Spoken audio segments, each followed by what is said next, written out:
Welcome to Ashwini ಕನಸು blog. ಅಲ್ಲೇ ಹೇಗಿದ್ದೀರಾ, ಚೆನ್ನಾಗಿದ್ದೀರಾ ಅಂತ ಭಾವಿಸ್ತಾ ಇವತ್ತಿನ ಒಂದು ವಿಡಿಯೋ ಸ್ಟಾರ್ಟ್ ಮಾಡ್ತಾಯಿದ್ದೀನಿ ಫ್ರೆಂಡ್ಸ್. ಇವತ್ತಿನ ವಿಡಿಯೋದಲ್ಲಿ ಬಂದು ಫ್ರೆಂಡ್ಸ್ ಏನಪ್ಪ ಅಂದರೆ, ಒಂದು ಹೆಣ್ಣು ಸತ್ತಾಗ ಮನೆಯವರಷ್ಟೇ ಅಳುವುದಿಲ್ಲ, ನಿಜ ಅಲ್ವಾ?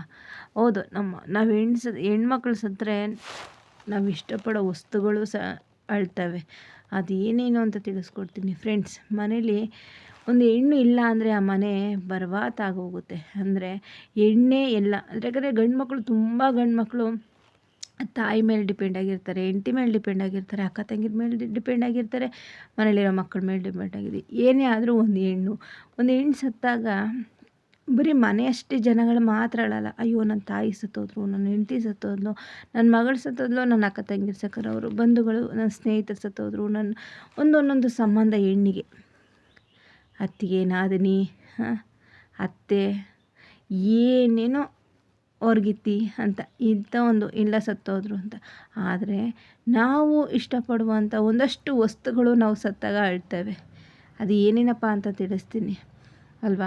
ಏಕೆಂದರೆ ಪ್ರತಿ ಹೆಜ್ಜೆಲೂ ಒಂದು ಗಂಡು ಹೆಣ್ಣನ ಒಂದು ನಂಬಿಕೆ ಇರ್ತದೆ. ಅವಳು ಹೋಯ್ತು ಅಂದರೆ ಆ ಮನೆಯೇ ಒಂಥರ ಏನೋ ಖಾಲಿ ಆಗುತ್ತೆ ಅಲ್ವಾ?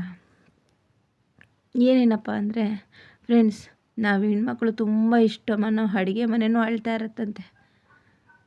ನನ್ನ ಒಡತಿ ಸತ್ತೋದ್ಲು, ಇನ್ನು ನನ್ನ ಅಡುಗೆ ಮನೆಯೊಳಗೆ ಯಾರು ನೀಟಾಗಿ ಇಟ್ಕೋತಾರೆ, ಯಾರು ಸ್ವಚ್ಛತೆಗೆ ಕಾಪಾಡ್ತಾರೆ ಅಂತ ಅಡುಗೆ ಮನೆ ಅಳುತ್ತೆ. ಹಾಗೆ ನಮ್ಮ ಹೆಣ್ಮಕ್ಳಿಗೆ ಕೈ ಬಳೆ ಅಂದರೆ ತುಂಬ ಇಷ್ಟ.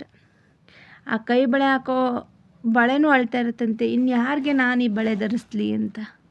ಹಾಗೆ ನಾವು ಹಾಕೊಳ್ಳೋ ಒಡವೆ ಸೀರೆಗಳು ಅದು ಅಳ್ತಾ ಇರ್ತವಂತೆ. ನಾನು ಯಾರ ಮೈ ಮೇಲೆ ಹೋಗಿ ಇರಲಿ, ನನ್ನನ್ನು ತುಂಬ ಇಷ್ಟಪಡ್ತಾಯಿದ್ಲು, ನನ್ನ ಸೀರೆ ಇಷ್ಟಪಡ್ತಾಯಿದ್ಲು, ಒಡವೆ ಅಂದರೆ ಇಷ್ಟಪಡ್ತಾಯಿದ್ಲು, ಅದೂ ಅಳಕ್ಕೆ ಸ್ಟಾರ್ಟ್ ಆಗುತ್ತಂತೆ. ನಾವು ಹೊರಗಡೆ ಹೋಗಿ ಕಸ ಗುಡಿಸ್ತೀವಲ್ಲ ನೋಡ್ರಿ, ಬೆಳಗ್ಗೆ ಎದ್ದು ಅಂಗಳ ತಾರಿಸಿ ರಂಗೋಲೆ ಹಾಕ್ತಿದ್ರು. ಇನ್ಯಾರು ಹಾಕ್ತಾರೆ ಅಂಗಳ ತಾರಿಸಿ ರಂಗೋಲೆ ಹಾಕ್ತಾರೆ ಅಂತ ಅದು ಅಳ್ತಾ ಇರ್ತಂತೆ. ಹೆಣ್ಣಿಗೆ ಪ್ರತಿಯೊಂದು ಅಲಂಕಾರನೂ ಮುಖ್ಯ. ಒಡವೆ, ಬಟ್ಟೆ, ಸೀರೆ ಎಲ್ಲ ಅಲಂಕಾರ ಹಾಕಿದ್ರೇ ಹೆಣ್ಣು.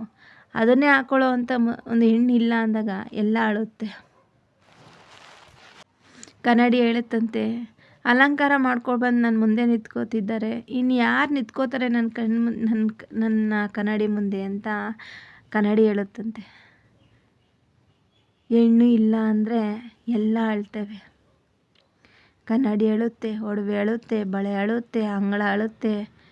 ತುಳಸಿ ಗಿಡನು ಬೆಳಗ್ಗೆ ಆ ಗೃಹಿಣಿ ಬಂದು ನನಗೆ ದಿನನಿತ್ಯ ಪೂಜೆ ಮಾಡ್ತಿದ್ಲು, ಹೂವು ಹಾಕಿ ಗಂಧ ಕಡ್ಡಿ ಹಚ್ತಾಯಿದ್ಲು, ಇನ್ನು ಯಾರು ಹಚ್ತಾರೆ ನನಗೆ ಅಂತ ಆ ತುಳಸಿ ಗಿಡನೂ ಅಳ್ತಾ ಇರ್ತಂತೆ.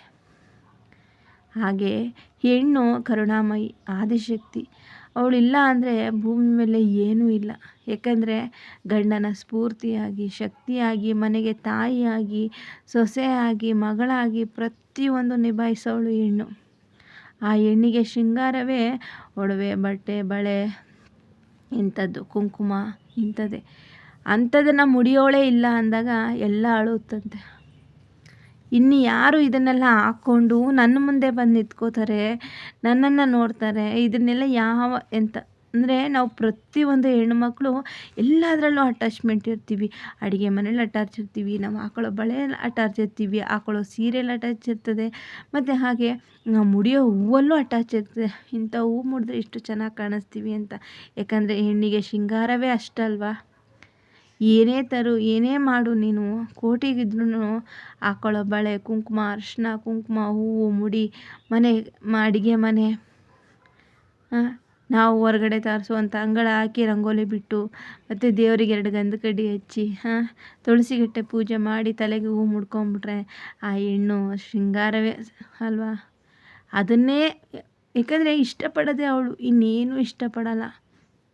ಆಸ್ತಿ ಬೇಕು, ಅಂತಸ್ತು ಬೇಕು, ನಾನು ಲಕ್ಸುರಿ ಜೀವನ ಮಾಡಬೇಕು, ಐಷಾರಾಮಿ ಜೀವನ ಮಾಡಬೇಕು, ಇದನ್ನು ಯಾವುದೂ ಇಷ್ಟಪಡಲ್ಲ. ಗಂಡನಿಗೆ ರುಚಿಯಾಗಿ ಅಡುಗೆ ಮಾಡಬೇಕು, ಮನೆ ನೀಟಾಗಿ ಇಟ್ಕೋಬೇಕು, ನಾನು ಅಲಂಕಾರ ಮಾಡ್ಕೋಬೇಕು ಅಂತ ಅಲಂಕಾರ ಪ್ರಿಯನೇ ಹೆಣ್ಮಕ್ಳಲ್ವ? ಹಾಗಾಗಿ ಆ ತಾಯಿ ಲಕ್ಷ್ಮೀ ಸ್ವರೂಪನೇ ನಾವು ಹೆಣ್ಮಕ್ಳು. ಇವನ್ನೆಲ್ಲ ಮುಡಿಯುವಂಥವ್ರು ನಾವೇ ಸತ್ತಾಗ ನಾವು ಅಟ್ಯಾಚ್ಮೆಂಟಲ್ಲಿರುವಂಥ ಈ ವಸ್ತುಗಳು ನಮ್ಮ ಜೊತೆಗೂ ಅಳುತ್ತಂತೆ ಪ್ರಾಣಿಗಳೊಂದೇ ನಮ್ಮನ್ನು ನೋಡೋಂಥದ್ದಲ್ಲ, ನಾವು ಇಷ್ಟಪಡೋ ಒಂದೊಂದು ವಸ್ತುನೂ ಅಳುತ್ತಂತೆ. ಓ ನಮ್ಮನ್ನು ಇನ್ನು ಮುಂದೆ ಯಾರು ಇದನ್ನೆಲ್ಲ ನಮ್ಗೆ ಹಾಕೋತಾರೆ, ಯಾರು ಈ ಥರ ಎಲ್ಲ ಹಾಕಿ ನಾವು ಯಾರಿಗೋಸ್ಕರ ಶೃಂಗಾರ ಮಾಡ್ತಾಯಿದ್ರು, ಯಾರಿಗೋಸ್ಕರ ಇದನ್ನೆಲ್ಲ ಇದು ಮಾಡ್ಕೋತಾ ಇದ್ರು ಅಂತ. ನಿಜ ಅಲ್ವಾ ಫ್ರೆಂಡ್ಸ್? ನಾವು ಹೆಣ್ಮಕ್ಳು ಸತ್ತರೆ ನಮ್ಮ ಜೊತೆಗೆ ಇಷ್ಟು ಜನನೂ ಅಳ್ತಾರೆ. ತಂದೆ ತಾಯಿ, ನಾವು ಇಷ್ಟಪಡೋ ಅಂಥ ವಸ್ತುಗಳು, ಗಂಡ ಮಕ್ಕಳು. ಯಾಕಂದರೆ ನಾವಿಲ್ಲ ಅಂದರೆ ಆ ಮನೆ ಖಾಲಿಯಾಗಿರುತ್ತೆ. ಗಂಡನ ಪ್ರತಿ ಸುಖ ದುಃಖ ಹೆಜ್ಜೆಯಲ್ಲೂ ಹೆಂಡ್ತಿ, ತಂದೆ ತಾಯಿಗೆ ಮಕ್ಕಳು ಧೈರ್ಯ ಹೇಳುವಂಥದ್ದು. ಅಯ್ಯೋ ನಮ್ಮ ಮಕ್ಕಳಿದ್ದಾರೆ ಅಂತಂತಾರೆ. ಏನೇ ಆದ್ರೂ ತಂದೆಗೆ ಹೆಣ್ಮಕ್ಳ ಮೇಲೆ ಪ್ರೀತಿ, ಗಂಡನಿಗೆ ಹೆಂಡ್ತಿ ಮೇಲೆ ಪ್ರೀತಿ, ಮಕ್ಕಳಿಗೆ ತಾಯಿ ಮೇಲೆ ಪ್ರೀತಿ, ಈ ಥರ ಒಂದೊಂದು ಸಂಬಂಧದಲ್ಲೂ ನಾವು ಅಟ್ಯಾಚ್ ಇಟ್ಕೊಂಡಿರ್ತೀವಿ. ಹೆಣ್ಮಕ್ಳು ಒಂದೊಂದು ಸಂಬಂಧದಲ್ಲೂ ಅಷ್ಟೇ ಒಂದು ಬೆಲೆ ಕೊಡ್ತಾ ಇರ್ತೀವಿ. ಆದರೆ ನಮ್ಮನ್ನು ನಾವು ಸತ್ತಾಗ ನಮಗೋಸ್ಕರ ಯಾರೂ ಇಲ್ಲ ಅನ್ಕೋತೀವಿ.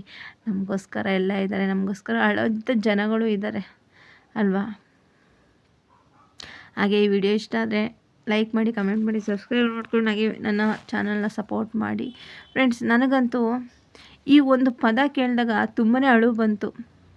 ಈ ಒಂದು ಪದದಲ್ಲಿ ಇಷ್ಟೊಂದು ಅರ್ಥ ಇದೆಯಾ, ಇಷ್ಟೊಂದು ಇದೆಯಾ ಅಂತ.